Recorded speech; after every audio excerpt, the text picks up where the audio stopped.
بسم اللہ الرحمن الرحیم والعصر ان الانسان لفی خسر الا الذین آمنوا وعملوا الصالحات وتواصوا بالحق وتواصوا بالصبر صلی علی محمد وآل محمد وعجل فرجہم۔ تمام تعریفیں رب کائنات کے لیے کہ جو اپنے بندوں پر انتہائی مہربان ہے۔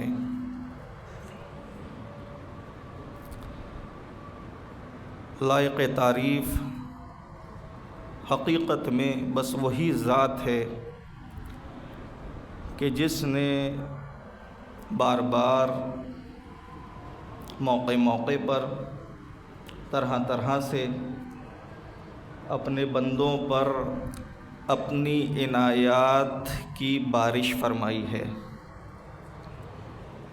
درود و سلام ان پاک و پاکیزہ ہستیوں پر، اللہم صلی علی محمد وآل محمد وعجل فرجہم، کہ جو اللہ کے بندوں پر مہربان ہیں، کہ جو ہمیشہ اللہ کی مخلوقات بالخصوص انسان اس کو راہ ہدایت پہ لانے کے لیے، صراط مستقیم پہ لانے کے لیے، سیدھے اور سچے راستے پر گامزن کرنے کے لیے، اس انسان کو منزل مقصود تک پہنچانے کے لیے، اس انسان کو انسانیت کے کمال تک پہنچانے کے لیے ہر ممکن جد و جہد، کوشش اور سعی کرتے رہے، اور اس انسان کو جتنی جس کی ظرفیت ہے اس کے لحاظ سے کمال تک پہنچاتے رہے۔ عزیزان محترم، اللہ نے اس انسان کی ساری زندگی کے لیے بے شمار ایسے مواقع، ایسے ایام، ایسے مہینے منتخب فرمائے ہیں کہ یہ انسان اگر ان ایام سے، ان موقعوں سے استفادہ کرنا چاہے، فائدہ اٹھانا چاہے، تو اپنے کمال کو پہنچتے ہوئے قرب الہی حاصل کر سکتا ہے۔ انسانی کمال یہ ہے کہ وہ قرب الہی حاصل کرے، اور قرب الہی حاصل کرنے کے ذریعے اور طریقے دین مبین اسلام میں بیان کیے گئے ہیں، بتائے گئے ہیں۔ اب یہ انسان کا کام ہے کہ ان راستوں پر چلے، ان طریقوں کو اپنائے کہ جن طریقوں پہ چلتے ہوئے قرب الہی اس کو میسر آ جائے۔ اللہ نے انسان کو حق بھی بتا دیا، باطل بھی بتا دیا، صحیح بھی بتا دیا، غلط بھی بتا دیا، سچا راستہ بھی دکھا دیا، جھوٹا راستہ بھی دکھا دیا۔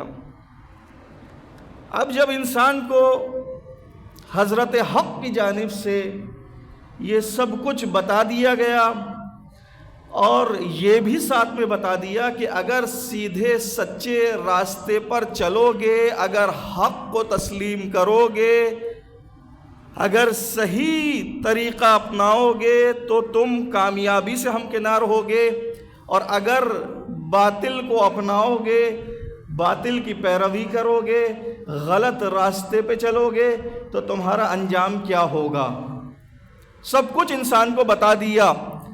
اب ایسے میں انسان کی ذمہ داری رہ جاتی ہے کہ انسان کس راستے کا انتخاب کرے۔ یہ انسان کی ذمہ داری رہ جاتی ہے کہ وہ اپنے لیے کس انجام کو اور کس نتیجے کو پسند کرے۔ اللہ نے سب کچھ بتا دیا، اور سب کچھ بتانے کے ساتھ ساتھ ایسے موقع بھی عنایت کر دیے کہ انسان اگر ان موقعوں سے استفادہ کرے تو قرب الہی، اللہ سے تعلق، اللہ سے رشتہ، اللہ سے نزدیکی قائم کر سکتا ہے۔ عزیزان محترم، ماہ مبارک رمضان اللہ کی ایک بہت بڑی بخشش، ایک اللہ کی بہترین عطا، ایک بہترین فرصت، ایک بہترین موقع، توجہ میری جانب رہے، ایک بہترین موقع انسان کو اللہ نے عطا کیا ہے کہ انسان اپنی عاقبت کو سنوار لے۔ سارا سال یہ انسان گناہوں کا ارتکاب کرتا رہتا ہے، اور بڑی عجیب و غریب کیفیت اس وقت پیدا ہوتی ہے جب انسان کو سارا سال گناہ کرتے کرتے گناہ ہلکا محسوس ہونے لگے۔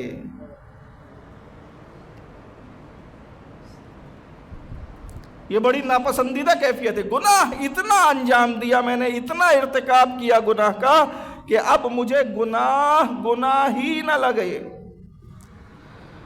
مجھے محسوس ہی نہیں ہو رہا کہ میں گناہ کر رہا ہوں۔ اتنا جھوٹ بولا، اتنا دھوکہ دیا، اتنی غیبت کی، اتنا مال حرام کھایا، اتنا اللہ کے بندوں کو ستایا،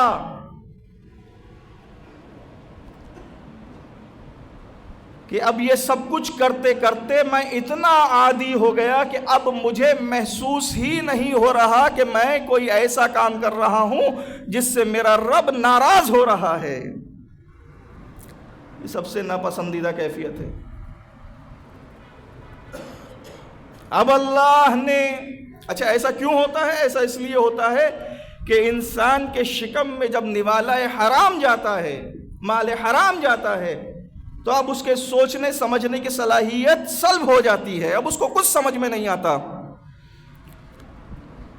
پیٹ بھرتا ہے، حرام مال سے پیٹ بھرتا ہے۔ اور عجیب بات یہ ہے کہ حلال سے تو ایک مرتبہ انسان کا پیٹ بھر جاتا ہے، لیکن مال حرام سے کبھی پیٹ نہیں بھرتا۔ حلال رزق و روزی کما کر تو انسان ایک مرتبہ اطمینان کی کیفیت میں آ جاتا ہے، ٹھیک ہے میں نے اللہ کے دیے ہوئے رزق و روزی کو اپنی ضرورت بھر کما لیا ہے، اللہ کا شکر ہے۔ لیکن جن کے منہ کو نوالہ حرام لگ جاتا ہے وہ اس احساس سے عاری ہو جاتے ہیں، چنانچہ حرام مال جمع کرتے کرتے کرتے کرتے ان کی عمر ختم ہو جاتی ہے، موت آ جاتی ہے، اور سارا مال حرام اس دنیا میں چھوڑ کے چلے جاتے ہیں، لیکن ان کا دل کبھی زندگی میں مطمئن نہیں ہوتا۔ حل من مزید کے نعرے ان کے دل سے نکلتے رہتے ہیں۔ عزیزان محترم، اب ایسے میں پروردگار عالم نے ماہ مبارک رمضان جیسا مہینہ ہمیں اور آپ کو عطا کر دیا کہ اے میرے بندوں، میں تمہیں فرصت دے رہا ہوں، بہترین موقع دے رہا ہوں، تم ذرا سوچو ایک مرتبہ بیٹھ کے کہ تم نے پورے سال کیا کیا، سوچو۔ اچھا، یہ سوچنے سمجھنے کی صلاحیت جب انسان کا شکم بھرا ہوا ہو، پیٹ بھرا ہوا ہو، اس وقت سوچنے سمجھنے کی صلاحیت انسان کے اندر معمولاً اتنی اچھی نہیں ہوتی بنسبت اس کے کہ جب انسان کا پیٹ خالی ہو، بھوکا ہو انسان۔ کھانا کھا کے آپ کوئی کام کرنے بیٹھیں، کوئی فکری کام، کوئی مطالعہ، کوئی تحقیق، کوئی سوچ وچار، کوئی منصوبہ بندی، آپ کا ذہن اس طریقے سے کام نہیں کرے گا جس طریقے سے اگر آپ بھوکے ہوں گے اس وقت آپ کا ذہن کام کر رہا ہوگا۔ غور فرمائیے گا، اگر یہ تجربہ نہیں کیا تو کر کے دیکھیے گا۔ عام طور پر پرخوری کے بعد کھانا کھانے کے بعد، پیٹ بھر لینے کے بعد انسان کی بہت سی صلاحیتیں سلب ہو جاتی ہیں۔ اللہ نے ماہ مبارک رمضان میں ہمیں اور آپ کو ایک بہترین موقع دیا ہے۔ اگر یہ جگہ خالی نہ ہوتی، آپ لوگ پہلے ہی آ چکے ہوتے، تو پھر ان کو پھیلانگتے ہوئے نہ آنا پڑتا۔ یہاں پر بھی ایک جگہ خالی ہے، آگے آ جائیے تاکہ پیچھے سے آنے والے پھر آگے کودتے ہوئے نہ آئیں۔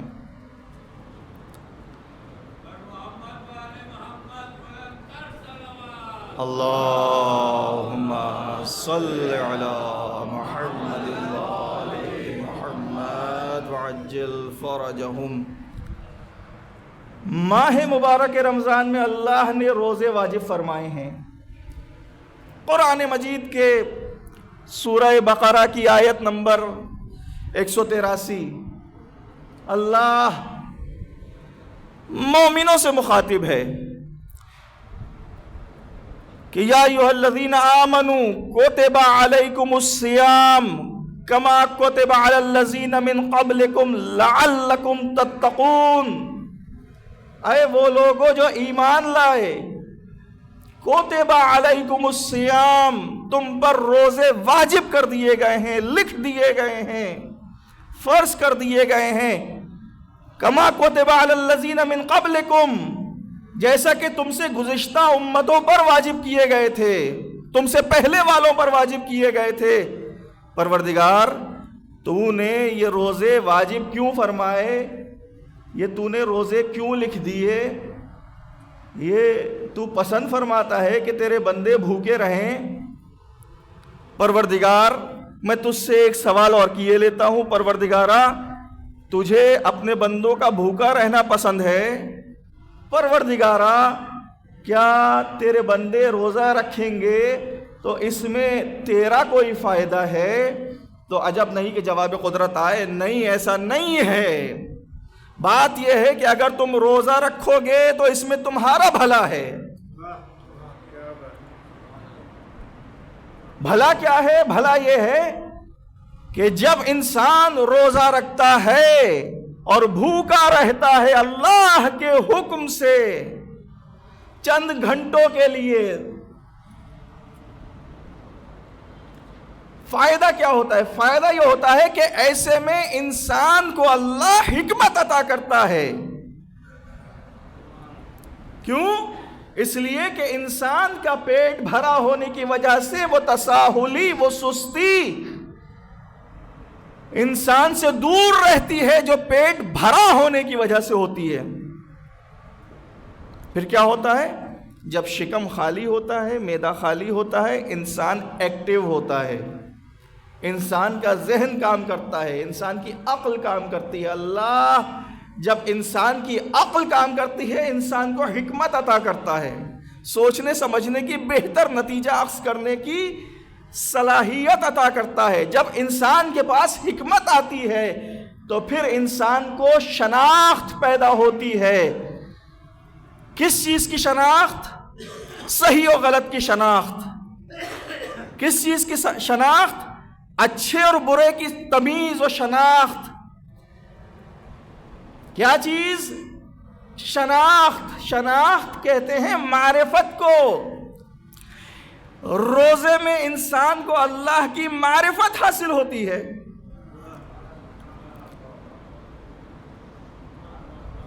یہ کیا وجہ ہے کہ ہم نے اور آپ نے ہمیشہ دیکھا اور سنا، تو یہی دیکھا اور سنا کہ جنہوں نے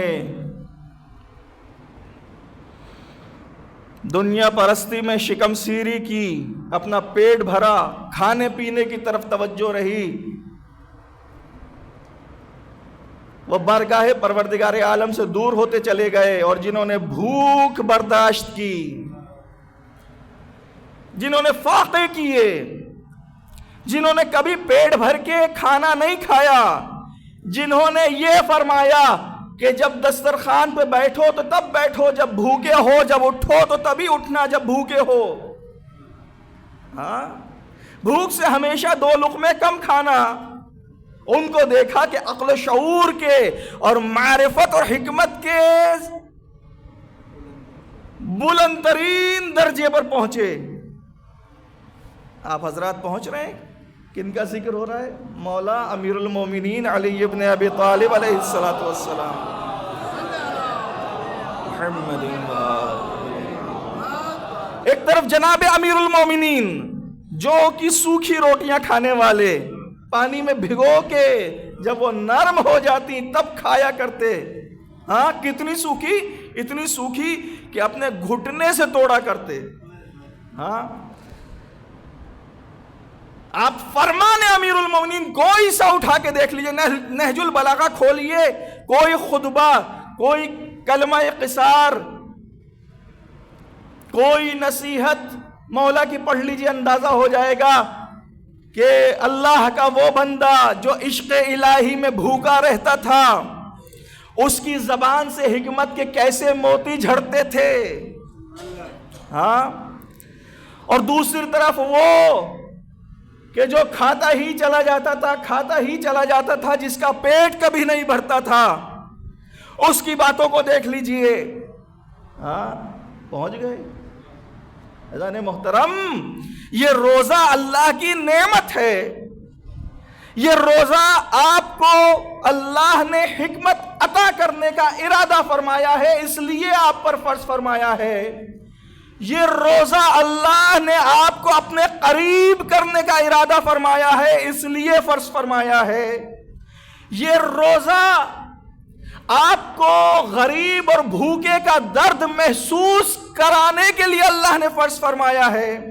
ہاں، اگر میرا پیٹ ہمیشہ بھرا رہے، من پسند کھانے میرے دسترخوان پہ ہمیشہ سجے رہیں اور میں جتنا چاہوں اتنا کھاتا چلا جاؤں، اب میرا سوال آپ سے یہ ہے، کیا ایسے میں کسی بھوکے کی بھوک کے درد کو محسوس کر سکتا ہوں؟ نہیں۔ لیکن یہ حضرت انسان روزے جیسی عظیم عبادت کر کے بھی اس غلط فہمی کا شکار ہوتا چلا جاتا ہے کہ یہ جو روزے رکھ رہا ہوں، نعوذ باللہ خاکم بدہن، بجائے اس کے کہ اس کا مجھے کوئی فائدہ پہنچتا ہے، میرے مالک کو اللہ کو کوئی فائدہ ہے۔ انسان اس غلط فہمی کا شکار۔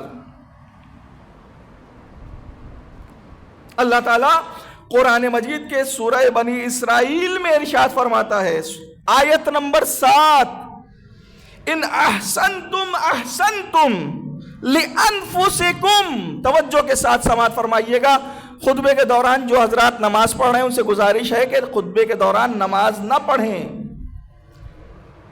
ان احسنتم احسنتم لانفسکم وان اسأتم فلہا۔ توجہ کے ساتھ ترجمہ سماعت فرمائیے گا۔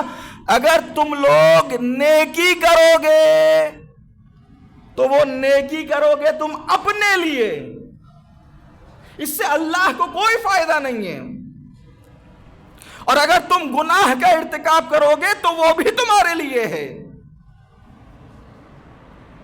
کوئی اس غلط فہمی میں نہ رہے کہ میں اللہ کی نماز پڑھوں گا تو اللہ کی بزرگی میں اور عظمت میں اضافہ ہو جائے گا، اس کی خدائی کا دائرہ بڑھ جائے گا۔ کوئی اس غلط فہمی میں نہ رہے کہ اگر میں گناہ کا ارتکاب کروں گا تو یہ گناہ اللہ کی خدائی میں کوئی کمی لے آئے گا۔ نہیں، سارے انسان اول سے آخر تک، سب کے سب، سارے جن، سب کے سب، سارے ملائکہ، سب کے سب اگر اللہ کی عبادت کرتے کرتے اپنی زندگی بسر کریں تب بھی اللہ کی خدائی میں کوئی اضافہ نہیں کر سکتے۔ پھر مسئلہ کیا ہے؟ اور گناہ کر کے بھی، اللہ کی حکم عدولی کر کے بھی اللہ کی خدائی کو کوئی نقصان نہیں پہنچا سکتے۔ عزیزان محترم، پھر یہ روزہ، یہ 15-16 گھنٹے، 13-14 گھنٹے کی بھوک اور ان حلال کاموں سے رک جانا جن سے اللہ نے روزے کی حالت میں روک دیا ہے، فائدہ کیا ہے؟ فائدہ یہ ہے کہ عزیزان محترم، اللہ نے اسی سورہ بقرہ کی آیت نمبر 183 میں ارشاد فرما دیا، لعلکم تتقون، تاکہ یہ روزے رکھنے کے ذریعے سے شاید تم متقی بن جاؤ، شاید تم ترقی پا جاؤ، شاید تمہارا درجہ بلند ہو جائے، شاید تمہارے دل میں خوف خدا پیدا ہو جائے۔ یہ خوف خدا کا دل سے نکل جانا، یہ انسان کے لیے بڑی خطرناک کیفیت ہے۔ عظمت پروردگار عالم کا احساس دل میں باقی نہ رہنا انسان کے لیے بڑی ناپسندیدہ کیفیت ہے، کیونکہ ان کیفیات کی وجہ سے انسان کسی اور کو نقصان نہیں پہنچاتا، خود اپنے آپ کو نقصان پہنچاتا ہے، خود اپنے آپ کو نقصان پہنچاتا ہے۔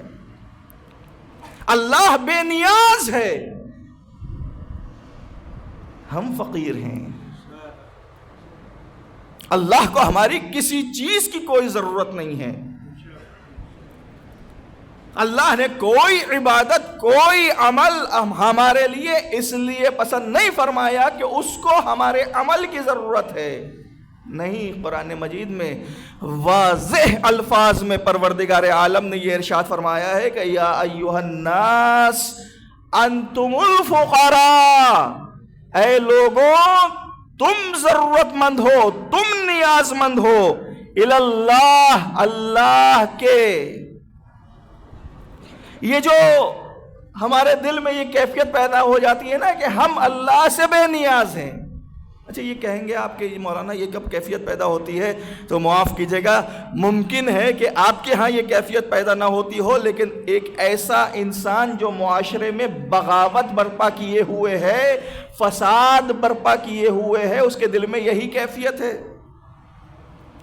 اگر یہ احساس ہوتا کہ میں ہر لمحہ اپنے ہر کام میں، اپنے وجود میں اللہ کا محتاج ہوں، تو وہ کبھی اللہ سے بغاوت نہ کرتا۔ یہ تو عقل فیصلہ کرتی ہے نا۔ آپ ہمیشہ اس کی اطاعت کرتے ہیں کہ جس کی اطاعت کرنے کے ذریعے سے آپ کے کام بنتے رہیں۔ آپ کبھی اس کی اطاعت نہیں کرتے کہ جس کے بارے میں آپ کے دل میں یہ احساس پیدا ہو گیا ہو کہ اب میرا اس سے کوئی کام نہیں ہے، میری کوئی غرض نہیں ہے۔ جس سے غرض ہوتی ہے انسان اسی کا قرب حاصل کرنے کی کوشش کرتا ہے، جس سے غرض ہوتی ہے انسان اسی کے نزدیک ہونے کی کوشش کرتا ہے، جس سے غرض ہوتی ہے انسان اسی کی بات مانتا ہے۔ یہ معاشرے میں بسنے والے افراد جو حکم الہی کی پیروی نہیں کرتے، ان کا عمل یہ بتاتا ہے کہ کہیں نہ کہیں ان کی سوچ فاسد ہو چکی ہے۔ وہ یہ تصور کر بیٹھے ہیں کہ ہمیں اللہ سے کوئی غرض نہیں ہے۔ عزیزان محترم، اللہ قرآن مجید میں ہمیں اور آپ کو یاد دلا رہا ہے کہ یا ایھا الناس انتم الفقراء الی اللہ، اے لوگوں تم اللہ کی طرف فقیر ہو، اللہ کے محتاج ہو۔ اور اللہ کیا ہے؟ واللہ هو الغنی الحمید، اللہ بے نیاز ہے۔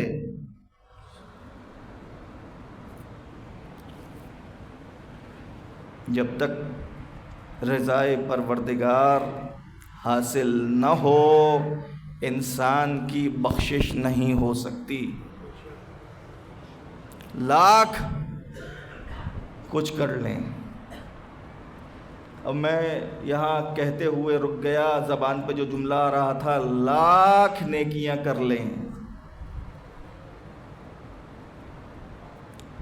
لیکن ذہنوں میں کہیں اس سے غلط تصور پیدا نہ ہو کہ اب جب لاکھ نیکیاں کر کے بھی رضائے پروردگار عالم حاصل نہ ہو پائے تو فائدہ کیا نیکیاں کرنے کا؟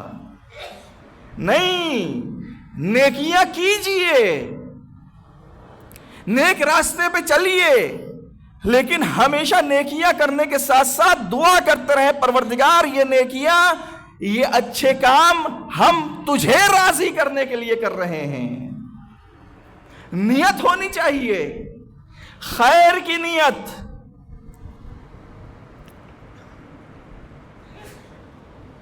نیت المؤمن خیر من عملہ، مومن کی نیت اس کے عمل سے زیادہ بہتر ہے۔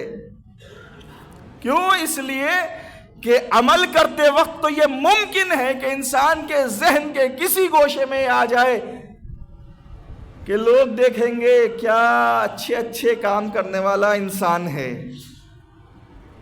یعنی اب بجائے اس کے کہ اللہ دیکھے مجھے میرے اچھے عمل پر مجھے اجر دے, اپنا قرب عطا فرمائے, میں لوگوں کی نگاہ میں اچھا بننے کے لیے نیکی کر رہا ہوں. لیکن جب میں نیت کرتا ہوں نیکی کی عمل کرنے سے پہلے, تو اس وقت میری نیت خالص ہی خالص ہوتی ہے. کیوں؟ اس لیے کہ نیت کسی کو نظر نہیں آتی کہ میرے ذہن میں یہ آئے کہ یہ دیکھیں کہ کتنی اچھی نیت کر رہا ہے تو تعریف کرے میری. نہیں, عمل نظر آتا ہے, نیت نظر نہیں آتی. اس لیے عمل کے بارے میں انسان یہ تصور کر بیٹھتا ہے کہ لوگ دیکھیں گے تعریف کریں گے, معاشرے میں شہرت نصیب ہوگی. یہ شہرت بھی عجیب بیماری ہے. لیکن نیت کرتے وقت انسان کی نیت خالص ہو سکتی ہے. عزیزان محترم, ماہ مبارک رمضان ہے, نیکی کا مہینہ ہے, قرب الہی کا مہینہ ہے, تزکیہ نفس کا مہینہ ہے, غور و فکر کرنے کا مہینہ ہے, قرب الہی حاصل کرنے کا مہینہ ہے, توبہ و استغفار کا مہینہ ہے, نیکیوں کا مہینہ ہے, ایک مرتبہ پھر بارگاہ الہی میں پلٹ کے آنے کا مہینہ ہے.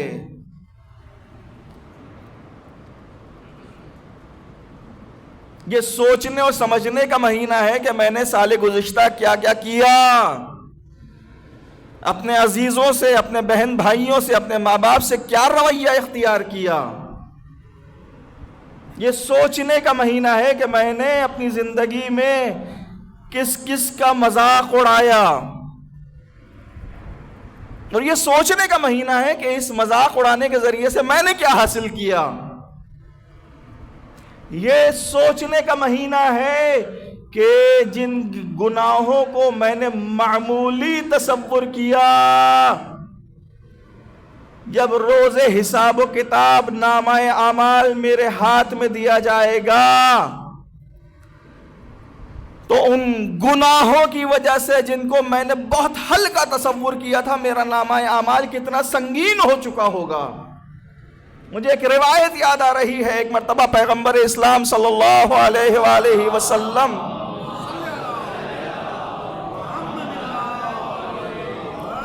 اپنے اصحاب کے ساتھ سفر فرما رہے تھے.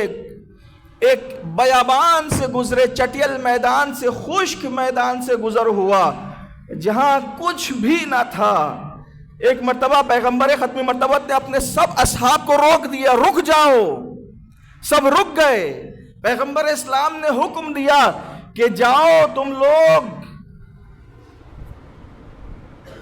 لکڑیاں ڈھونڈ کے لاؤ, ایندھن لے کر آؤ, مجھے آگ روشن کرنی ہے. لوگوں نے کہا کہ یا رسول اللہ, یہ چٹیل میدان ہے, یہاں کوئی گھاس پھوس نہیں ہے, کوئی درخت نہیں ہے, کوئی ایندھن نہیں ہے, ہم کہاں سے لے کر آئیں. پیغمبر اسلام کو معلوم تھا. توجہ کے ساتھ سماعت فرمائیے گا, عبرت ہے اس میں ہمارے لیے. اس واقعے میں پیغمبر اسلام جانتے تھے کہ یہاں کچھ نہیں ہے, لیکن پھر بھی کہا کہ جاؤ تلاش کر کے لے کر آؤ. لوگ گئے, اصحاب پیغمبر گئے, کوئی ادھر گیا کوئی ادھر گیا. ہر شخص نے تلاش شروع کی, کہیں کوئی سوکھی لکڑی مل جائے, کہیں کوئی سوکھی گھاس پھوس مل جائے, کچھ مل جائے. بالآخر ہر ایک کو بالکل معمولی سی لکڑیاں اور گھاس پھوس ملے, بہت کم, بہت تھوڑے. شاید اگر میں کہنا چاہوں کہ ایک ہاتھ میں لے کر لانے قابل گھاس پھوس ملا. پیغمبر اسلام کی خدمت میں پہنچے. پیغمبر اسلام صلی اللہ علیہ وآلہ وسلم نے ہمارا درود و سلام ہو ان پر.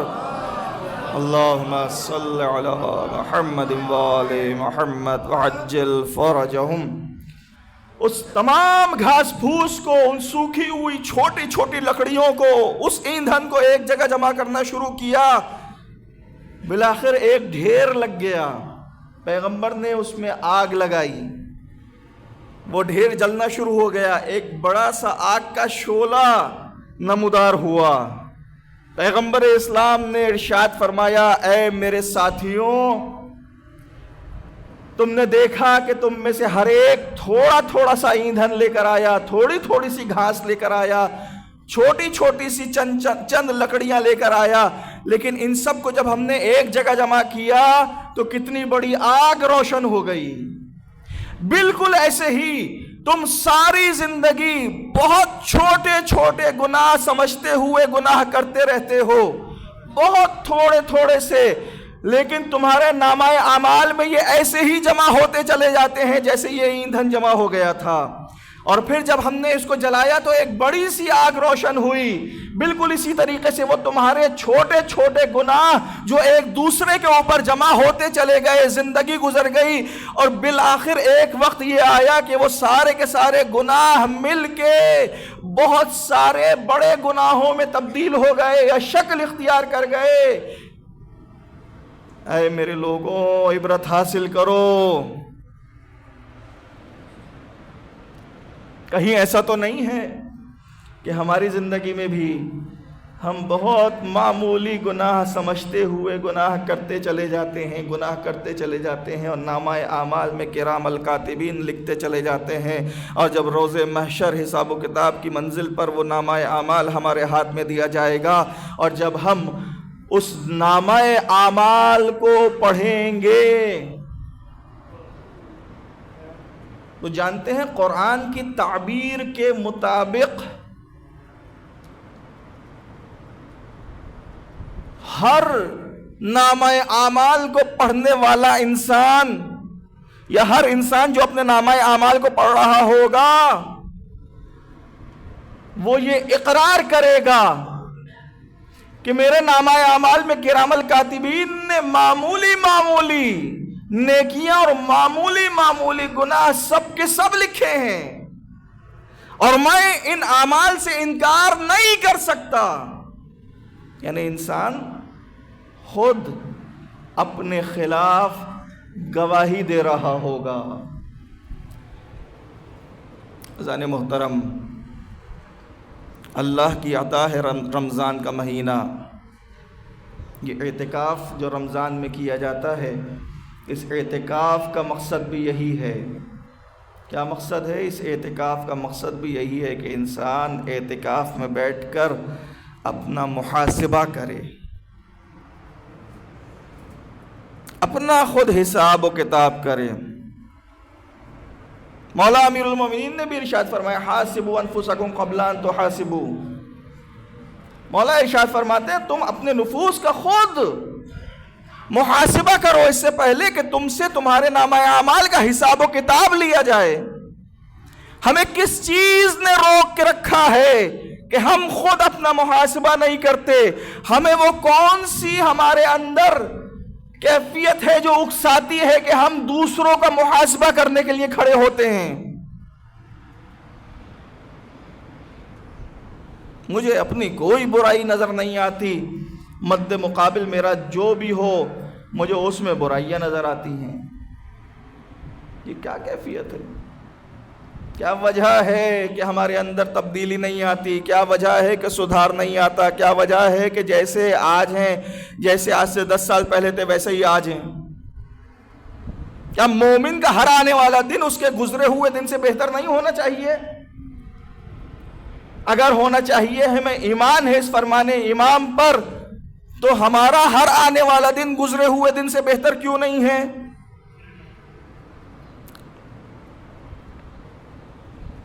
کیا وجہ ہے کہ ہم جب ارادہ کرتے ہیں کوئی نیک کام کریں تو کسی اور طرف سے توجہ کم ہو جاتی ہے، اور جو نیکی کر رہے تھے اس نیکی کو کرنا چھوڑ دیتے ہیں؟ کیا وجہ ہے کہ جیسی عادتاً نمازیں ہم آج سے 10-20 سال پہلے پڑھتے تھے ویسے ہی نمازیں آج بھی پڑھ رہے ہیں؟ کیوں بہتری نہیں آ رہی ہے؟ عزیزان محترم، اس لیے نہیں آ رہی ہے کہ ہم نے ارادہ نہیں کیا، ہم نے نیت نہیں کی، ہم نے چاہا نہیں، ہم نے اپنے لیے پسند نہیں کیا، ہم نے اپنے آپ کو خطرے میں محسوس نہیں کیا ہے۔ ہم یہ محسوس نہیں کر پا رہے ہیں کہ جو نامہ اعمال اس وقت ہمارا ہے، اس نامہ اعمال کو لے کر ہم جب بارگاہ پروردگار عالم میں پہنچیں گے تو کہیں ایسا نہ ہو کہ ہمیں اپنی بخشش کروانا مشکل پڑ جائے۔ کیا خیال ہے یہ کیفیت آ جائے قیامت کے روز؟ ہمیں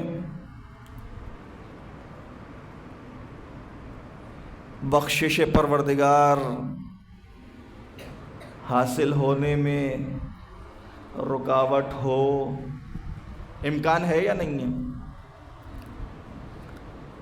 جو یہ کہتے ہیں کہ نہیں اس کا امکان ہی نہیں ہے، ہم تو بخشے ہوئے ہیں، یقین جانے وہ بھٹکے ہوئے ہیں، وہ بخشے ہوئے نہیں ہیں، بھٹکے ہوئے ہیں۔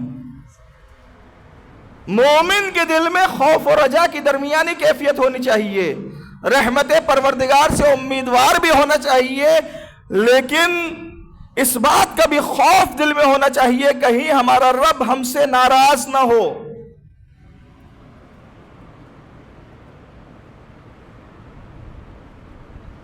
کیا وجہ ہے کہ ہم اپنے آپ کو سنبھال نہیں پا رہے ہیں؟ کیا وجہ ہے کہ ہم اور آپ اس منزل مقصود تک نہیں پہنچ پا رہے ہیں جو منزل مقصود اللہ نے ہمارے لیے پسند کی ہے؟ کیا وجہ ہے کہ ہم رشد و کمال کی منزلوں تک نہیں پہنچ پا رہے ہیں؟ کیا وجہ ہے کہ ہم قرب الہی حاصل نہیں کر پا رہے ہیں؟ کیا وجہ ہے کہ ہم اس سیدھے سچے راستے پہ نہیں چل پا رہے ہیں جو سیدھا سچا راستہ اللہ نے ہمارے اور آپ کے لیے معین کیا ہے؟ وجہ یہی ہے کہ شیطان نے ہمیں یہ گھول کے پلا دیا ہے کہ تم بخشے ہوئے ہو، تمہیں کچھ کرنے کی ضرورت نہیں ہے، تم کامیاب ہو، تم کامران ہو، جنت تمہارے لیے ہے، تم جنت کے لیے ہو، تمہیں پریشان ہونے کی کوئی ضرورت نہیں ہے، جو دل چاہے کرو، جو دل چاہے نہ کرو، کچھ ہونے والا نہیں ہے۔ کل پتہ چلے روز قیامت کہ ہماری بخشش نہیں ہوئی، سوچئے تو خطرہ ہے اس بات کا یا نہیں ہے؟ امکان ہے یہ یا نہیں ہے؟ اگر یہ ہو گیا تو وہاں کیا کریں گے؟ کیا کریں گے؟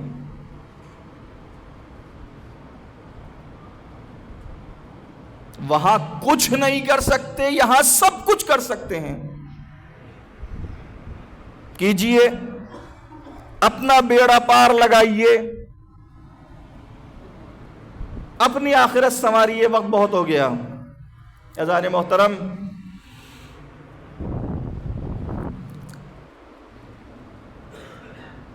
ایک نکتہ جس کی طرف آپ کی توجہ دلانا چاہتا ہوں اور کم از کم بارگاہ پروردگار عالم میں سرخرو ہونا چاہتا ہوں، وہ ان مظلوموں کی حمایت ہے جو آج بدترین ظلم کا شکار ہیں، بدترین ظلم کا۔ انسانیت کی تاریخ بھری پڑی ہے مظالم سے، لیکن بدترین ظلم جو اس وقت ہو رہا ہے آپ کے اور ہمارے ملک میں ہو رہا ہے، پارا چنار کے مومنین کے اوپر ہو رہا ہے۔ ہم اور آپ پیٹ بھر کے سحری بھی کرتے ہیں، افطار بھی کرتے ہیں، لیکن وہاں آدھی روٹی جس کو میسر ہو وہ خوش نصیب ہے، بغیر دودھ کی چائے پی رہے ہیں سحر و افطار میں، کھانے کو سالن نہیں ہے، راستے بند ہیں، مہینوں ہو گئے، ارباب اختیار خواب غفلت میں سو رہے ہیں، کوئی پرسان حال نہیں ہے، اہل فساد پر پوری طریقے سے آمادہ ہیں اور اہل حق خاموشی اختیار کر کے اپنے گھروں میں بیٹھے ہوئے ہیں۔ ذان محترم، قابل مذمت ہے یہ کیفیت، ناپسندیدہ ہے یہ کیفیت۔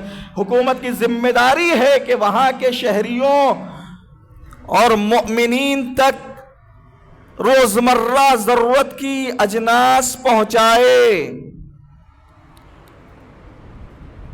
آواز بلند کیجئے، جہاں جہاں جس فورم پر بھی آپ آواز بلند کر سکتے ہیں، مظلوموں کی حمایت میں آواز بلند کیجئے۔ کم سے کم آپ کے نامہ اعمال میں یہ تو لکھا جائے گا کہ اس مومن نے اپنی بساط بھر ظلم کے خلاف آواز اٹھائی، مظلوم کی حمایت میں آواز اٹھائی۔ اللہ تعالی ہمیں اور آپ کو راہ ہدایت پہ چلنے کی توفیق عطا فرمائے۔ پروردگارہ تیری بارگاہ میں دست دعا بلند کرتے ہیں، پروردگار تو رحمان و رحیم ہے، ہماری ناقص عبادتوں کو اپنے لطف و کرم سے قبول فرما۔ پروردگار ہماری دعاؤں کو قبول فرما۔ پروردگار تجھے واسطہ حضرات محمد و آل محمد علیہ السلام کا جو مومنین و مومنات پریشان حال ہیں، بالخصوص بارہ چنار کے مومنین، پروردگار تو رحمان و رحیم ہے، ان کی مدد و نصرت فرما۔ پروردگار تجھے واسطہ حضرات محمد و آل محمد کا جو مومنین بیمار حال ہیں، انہیں شفاء کاملہ و عاجلہ عطا فرما۔ پروردگارہ تجھے واسطہ حضرات محمد و آل محمد کا ہمیں اپنے نفوس کی اصلاح کرنے کی توفیق عطا فرما۔ پروردگار تو رحمان و رحیم ہے، پروردگار ہماری قوم کے نوجوانوں کی حفاظت فرما۔ پروردگار جو بے روزگار ہیں ان کو روزگار عطا فرما، جو بے گناہ اسیر ہیں انہیں رہائی عطا فرما، جو بچے امتحانات دینے والے ہیں ان کو کامیابیاں عطا فرما۔ پروردگار ہمارے مرحومین کی مغفرت فرما۔